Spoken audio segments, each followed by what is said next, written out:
Muy bien. Bueno, entonces te voy a hacer la siguiente pregunta, ¿qué es el estrés psicosocial?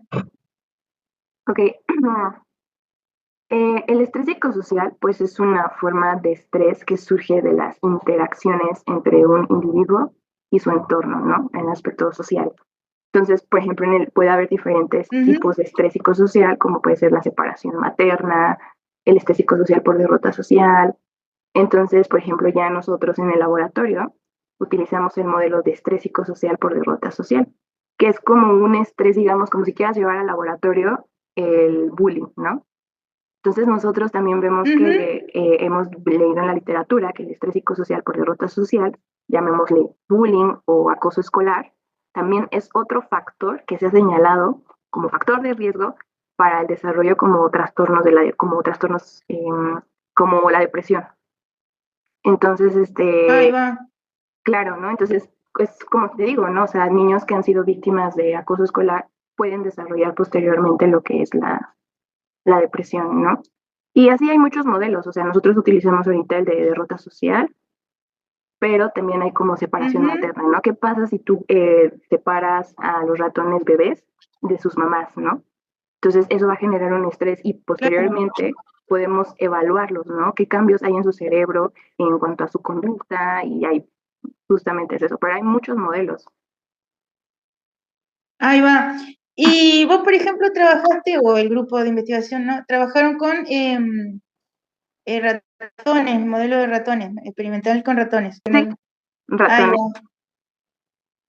Claro, porque hasta donde yo sé son buenos modelos en el sentido de que son muy similares al ser mamíferos y esos son muy similares, ¿no? A los humanos, ¿verdad? Este, bueno, entonces pasemos a otra pregunta. La neuroplasticidad. ¿Me puedes contar un poco, que creo que es lo que me comentabas hoy que tenía Sí, que ver? Me parece que por ahí va la cosa. sí.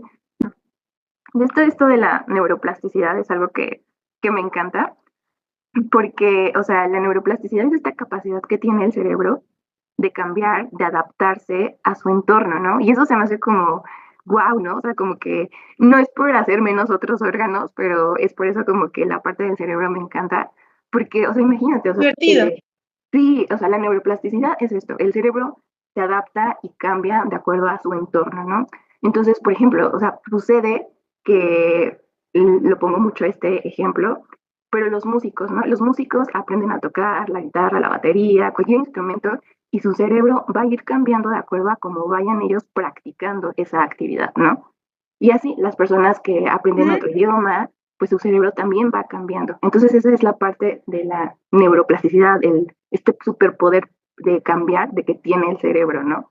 Y pues, o sea, lo vemos beneficioso, por ejemplo, cuando haces Buenísimo. ejercicio, cambia el cerebro. Cuando meditas, cambia el cerebro, ¿no? En aspectos pues favorables, ¿no? Sin embargo, pues el estrés también es un factor que puede alterar esta neuroplasticidad de manera negativa, ¿no? Entonces, Ahí va. sí, tanto puede ser el estrés, el dormir mal, o sea, ahora sí que todos los factores pueden contribuir al cambio plástico de tu cerebro, que puede ser ya bueno o malo. Ahí va, te entiendo, sí.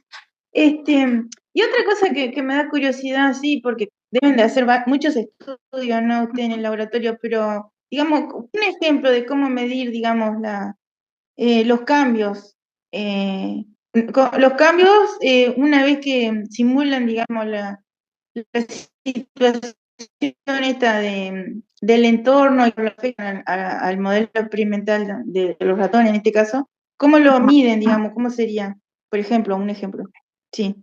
Eh, puede ser, ay, perdón, me acomodo. Pues hay hay diferentes formas de hacerlo, pero como la más en la que muchos investigadores aquí en el aspecto de neuro se enfocan es verlo en la neurogénesis, ¿no?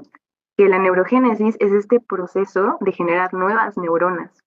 Entonces, por ejemplo, hay diferentes marcadores, por ejemplo, se utiliza BRD1, que es como un marcador en que lo vemos bueno, este interacciona con el ADN. Entonces, si nosotros después, bueno, lamentablemente así se trabaja un poco en ciencia, pero sacrificas a los ratones y ahí obtienes lo que es el cerebro. y evalúas cómo se comporta lo que es BRD1, ¿no? Entonces, si hubo neurogénesis, o sea, que se generan nuevas neuronas, y para que esto sucede, pues se activan células troncales, que son las que van a dar origen a las neuronas, ¿no? Entonces, estas células se multiplican, y entonces, si vemos muchas células en el cerebro de un ratoncito que tiene, digamos, abunda lo que es BRDU a comparación de otro grupo, en este, digamos, el control, entonces digamos, pues entonces sí aumentó la neurogénesis, ¿no? En este grupo o en este ratón, porque ahí hubo un cambio plástico. Ahora sí que el cerebro tenía la Sí, intención de aumentar el número de neuronas.